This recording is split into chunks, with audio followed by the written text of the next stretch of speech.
네, 이재명 대통령은 이 반중 시위에 대해서 이것은 표현의 자유가 아니다, 깽판이다 이렇게 말을 했는데요. 총리 동의하십니까? 아마 그렇게 표현할 만한 어떤 혐오적인 행동이나 또는 행위 이런 것이 있었던 부분을 지적한 것일 것이다 이렇게. 네, 그런 게 어떤 게 있었을까요? 그것을 제가 직접 보지는 못했는데요. 제가 그와 유사한 것을 마침 제가 제 지역구에 와서 한번 그러한 단체들이 와서 그 유사한 시위를 한 것을 제가 보고 듣고 한 적이 있었습니다. 네, 좋습니다. 거기서는 굉장히 극단적인 형태의 어떤 폄하 또는 폭력적인 모습 이런 것을 볼 수가 있었습니다. 네, 뭐 폭력적인 모습이다 이렇게 말씀 주셨는데요. 사실 지금 현재 반미 시위도 진행되고 있는 거 아시죠? 양키고 홈, 트럼프 대통령의 얼굴 사진 찍기, 미국 성조기 찍기 등이 진행되고 있는 것은 알고 계실 것입니다. 그런데 이 반미 시위에 대해서는 왜 아무 말씀 없으신가요? 제가 조금 전에 말씀드렸듯이 그 반중 시위에는 그 실제로 상인들이 영업행위를 하고 있는 명동에서 그 상인들이 굉장히 곤혹스러울 정도의 상황이 연출된 것이 있었기 때문에 그것이 상행위라든가 영업과도 굉장히 영향을 미친다 하는 차원에서 그것을 지적한 것입니다. 네, 좋습니다. 반미 시위 역시도 반미 시위 역시도 여러 가지 상행위에 영향을 주는 것은 표현의 사실이고요. 자유에 대해서는 최대한도로 규제되지 않는 것이 좋다 하는 생각을 가지고 있습니다. 네, 적어도 반중 시위나 반미 시위나 동시에 이것이 상인들의 민생에 영향을 주지 않는 범위 내에서 표현의 자유가 지켜져야 한다. 네. 이렇게 말씀하시면 오해의 여지가 없지 않을까 이런 생각을 하게 되는데요. 단순히 반중 시위에만 대해서만 이 깽판이다 이렇게 얘기가 나오니까 미국도 오해하지 않겠는가. 저는 이 관세 협상이 잘 되고 있지 않는 이유 중에 하나는 미국이 여러 가지 오해를 하고 있는 부분이 있기 때문이다 이렇게 생각을 하고요. 그 중에 하나도 이런 모습이 아닌가 이런 생각을 하게 됩니다. 네, 적어도 지금 그 문제는 아닌 것 같습니다. 네, 여러 가지 문제가 그동안 쌓였습니다. 미국인 6명에 대한 체포, 오산 공군기지에 대한 압수수색 등이 다 모여서 또 이런 일들이 만들어지지 않는가 이런 생각을 하게 되고요. 제가 다른 질문으로 가겠습니다. 대만 올해 2분기 실질 GDP 성장률 알고 계십니까? 우리를 넘었다 지금 이렇게 듣고 있습니다. 2분기의 성장률이요? 대만의 네. 2분기 GDP 성장률 말씀해 주십시오. 네, 8%입니다.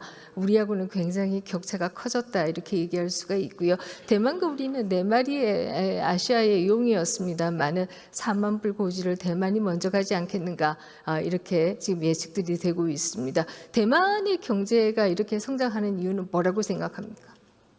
글쎄요, 한 가지 어떻게 규정할 수가 있겠습니까? 원래부터 가지고 있었던 저력도 있을 것이고 대만이 지금 가지고 있는 반도체의 경쟁력도 있을 것이고 여러 가지가 있을 것 같습니다. 더 좋은 분석해 주신 것이 있으면 또 말씀 주시면 참고하겠습니다. 네, 좋습니다. 여러 가지 저력이 있을 것이다 이런 말씀 주셨는데요. 대만의 투기표 제도에 대해서는 아마 들어보셨을 것입니다.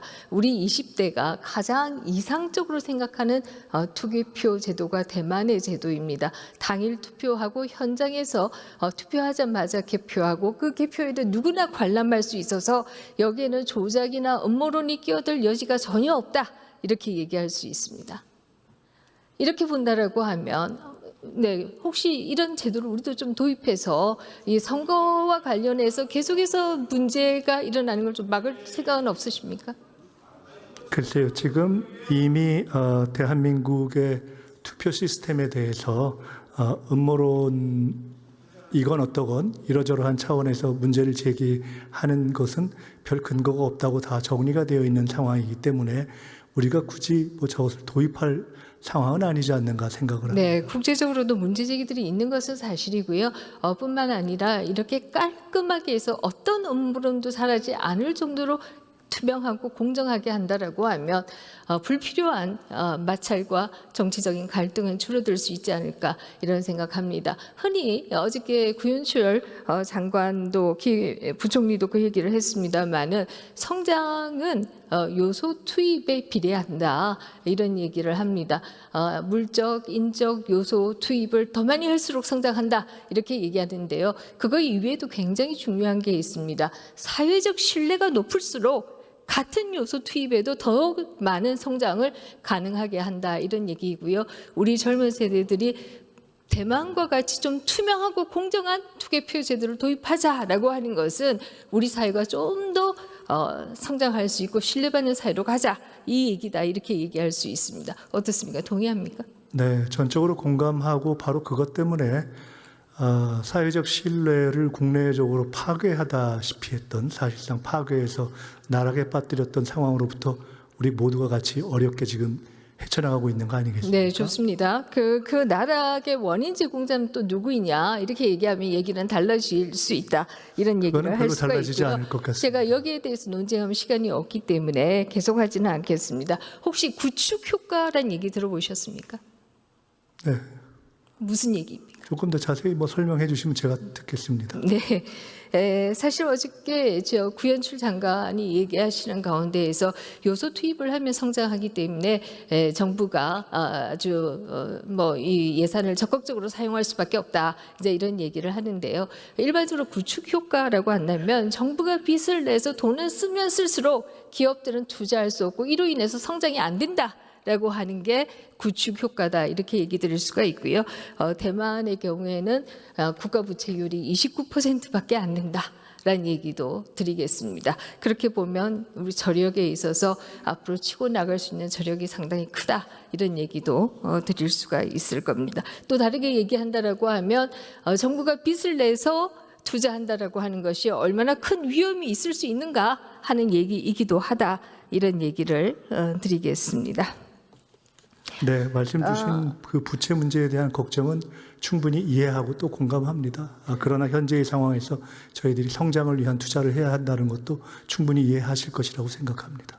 네, 그 성장을 위한 투자가 빚을 내서 하게 되면 이자 갚느라고 이자율은 올라가고 기업은 더 높은 이자율을 내게 되고 이로 인해서 기업이 투자를 하지 못한다라고 하는 게 구축 효과다 이런 네, 얘기를 일반 논의는 드리겠습니다. 맞겠지만. 자, 좋습니다. 지금 화면 보시면요.